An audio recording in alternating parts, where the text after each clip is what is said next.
بھی کروا لو. میں تو کروانا چاہتی تھی انفیکٹ وہ تو نہیں کرتا نا. کو پسند کرتی ہو؟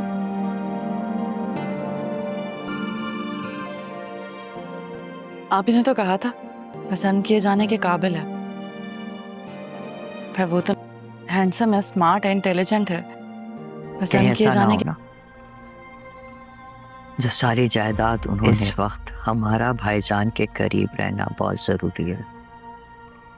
کہیں ایسا نہ ہو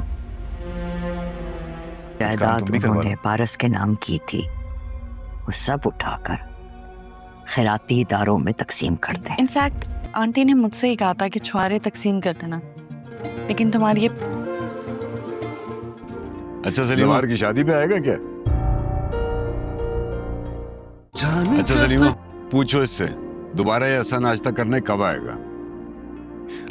ریشم جو ہے وہ اب پارس پر طرح طرح کے الزامات لگانا شروع کر دے گی اور وہ جا کر مریم سے بھی بولتی ہے کہ مریم تم نے دیکھا یہ لڑکی جو پارس ہے پہلے یہ کم تھی زوار کو ورگلانے کے لیے، اب اس نے اپنے باپ کو بھی شہر سے بلا لیا ہے، اب دونوں مل کر میرے سے زوار کو چھینیں گے اور میں یہ برداشت نہیں کر پاؤں گی.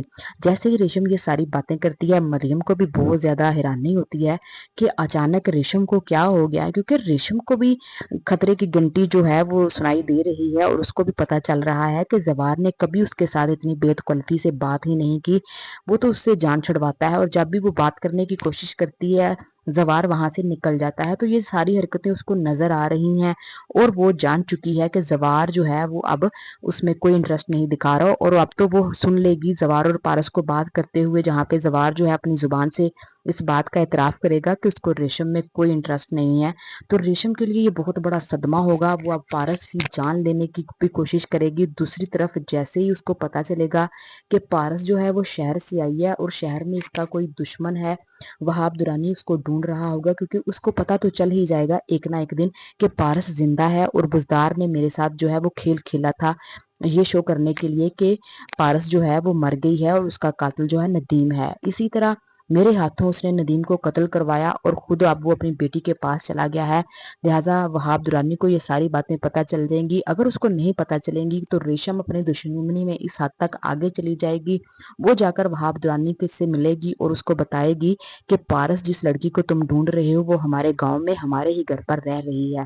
لہٰذا وہ وہاب درانی کا ساتھ دے گی اور پارس کو دوبارہ سے اس کے حوالے کرنے میں اس کی پوری مدد کرے گی، کیونکہ اس کو لگتا ہے کہ اگر وہ اس طرح کرے گی تو پارس راستے سے ہٹ جائے گی اور زوار جو ہے وہ اس کے پاس آ جائے گا. لیکن اس کو یہ نہیں پتا کہ زوار جو ہے وہ پارس سے محبت کرنے لگے گا. وہ پارس کے علاوہ اس کو دیکھنا بھی کسی کو پسند نہیں کرے گا. لیکن ریشم جو ہے اس کو طرح طرح کے اس طرح کے خیالات آئیں گے اپنے دل کو تسلی دینے کے لیے کہ اگر وہ یہ ساری حرکتیں کرے گی تو پارس جو ہے وہ راستے سے ہٹ جائے گی اور زوار اسی کا ہو جائے گا.